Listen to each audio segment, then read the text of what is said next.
بچوں کی تربیت کے حوالے سے آج کا ٹاپک حضرت لوط علیہ السلام۔ حضرت لوط علیہ السلام کی قوم شرک میں مبتلا تھی اور شرک کے ساتھ ساتھ وہ بے حیائی کا بھی شکار تھے۔ اللہ تعالیٰ نے ان کی اصلاح کے لیے حضرت لوط علیہ السلام کو نبی بنا کر بھیجا۔ حضرت لوط علیہ السلام نے قوم کو بہت سمجھایا کہ وہ اللہ تعالیٰ کے ساتھ شرک نہ کریں اور ان برائیوں سے باز آ جائیں۔ قوم نے ان کو دھمکی دی کہ تم بہت پاک صاف بنتے ہو، ہم تمہیں اپنی بستی سے نکال دیں گے۔ جب قوم برائیوں اور بے حیائی سے باز نہ آئی تو اللہ تعالیٰ نے ان پر عذاب بھیجا۔ عذاب لانے والے فرشتے نہایت خوبصورت لڑکوں کی شکل میں حضرت لوط علیہ السلام کے گھر آئے۔ حضرت لوط علیہ السلام ان کو دیکھ کر پریشان ہوئے۔ انہیں خدشہ تھا کہ یہ برے لوگ میرے ان اجنبی مہمانوں کو اپنی برائی کا نشانہ نہ بنا لیں اور مجھے میرے مہمانوں کے سامنے رسوائی نہ اٹھانی پڑے۔ جلد ہی ان کی قوم کو بھی ان مہمانوں کی آمد کی اطلاع ہو گئی اور وہ سب کے سب حضرت لوط علیہ السلام کے گھر پہنچ گئے۔ حضرت لوط علیہ السلام نے اپنی قوم کو سمجھایا کہ میرا لحاظ کرو اور میرے مہمانوں کو نقصان نہ پہنچاؤ۔ کیا تم میں کوئی ایک شخص بھی سمجھدار نہیں ہے؟ مہمانوں نے حضرت لوط علیہ السلام کو تسلی دی کہ آپ فکر نہ کریں، ہم انسان نہیں بلکہ اللہ تعالیٰ کی طرف سے بھیجے ہوئے فرشتے ہیں۔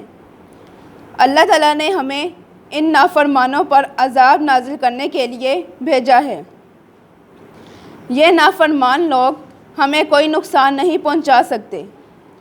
فرشتوں نے حضرت لوط علیہ السلام سے کہا کہ آپ صلی اللہ علیہ وآلہ وسلم اور آپ علیہ السلام کی صاحبزادیاں رات میں اس بستی سے نکل جائیں اور آپ علیہ السلام میں سے کوئی پیچھے مڑ کر نہ دیکھے، کیونکہ صبح ہوتے ہی ان پر اللہ تعالیٰ کا عذاب بھیج دیا جائے گا۔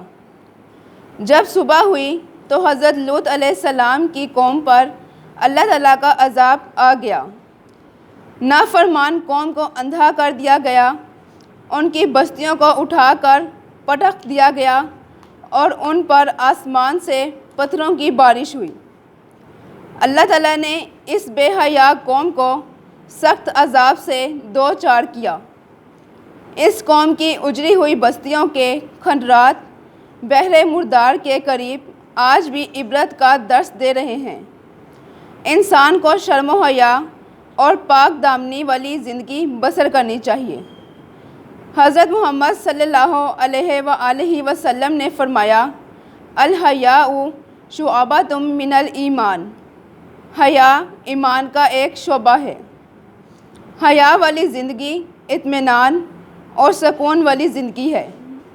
جو لوگ بے حیا ہو جاتے ہیں وہ اپنی خواہشات کے غلام بن جاتے ہیں، ان کی زندگی میں سے سکون اور اطمینان ختم ہو جاتا ہے، ان کے دل ویران ہو جاتے ہیں، ان کے لیے آخرت میں بھی سزا ہے اور دنیا میں بھی خوش نہیں رہتے۔ جی کون بچہ بتائے گا؟ جی شاذب۔ اس ٹاپک میں انہوں نے ہمیں بتایا کہ ہمیں حیا اور پاک دامن والی زندگی گزارنی چاہیے ورنہ ہم پر اللہ تعالیٰ کا عذاب نازل ہوگا، اور جو بے حیائی سے لوگ رہتے ہیں ان پر اللہ تعالیٰ کا سخت عذاب نازل ہوتا ہے اور وہ دنیا میں بھی خوش اور اطمینان سے نہیں رہتے۔ اور حضرت لوط علیہ السلام کی قوم تھی، وہ شرک اور بے حیائی میں مبتلا ہو گئی تھی، تو اللہ تعالیٰ نے دو فرشتے خوبصورت بھیجے تھے۔ حضرت لوط علیہ السلام کے بعد جب وہ آئے تو حضرت لوط علیہ السلام کو ڈر تھا کہ یہ قوم میری قوم ان کو کوئی نقصان نہ پہنچا دے۔ جلدی قوم کو خبر ہوگی اور وہ حضرت لوط علیہ السلام کے گھر آئے تو حضرت لوط علیہ السلام نے کہا کہ میرا لحاظ کرو اور انہیں نقصان مت پہنچانا۔ تو فرشتوں نے جواب دیا کہ آپ تسلی سے بیٹھ جائیں کہ ہم اللہ تعالیٰ کے فرشتے ہیں، ان پر عذاب نازل کرنے کے لیے آئے ہیں۔ بے حیائی کا شکار کون سی قوم تھی؟ حضرت لوط علیہ السلام۔ پتھروں کی بارش کس قوم پر ہوئی؟ حضرت علیہ السلام کی قوم پر.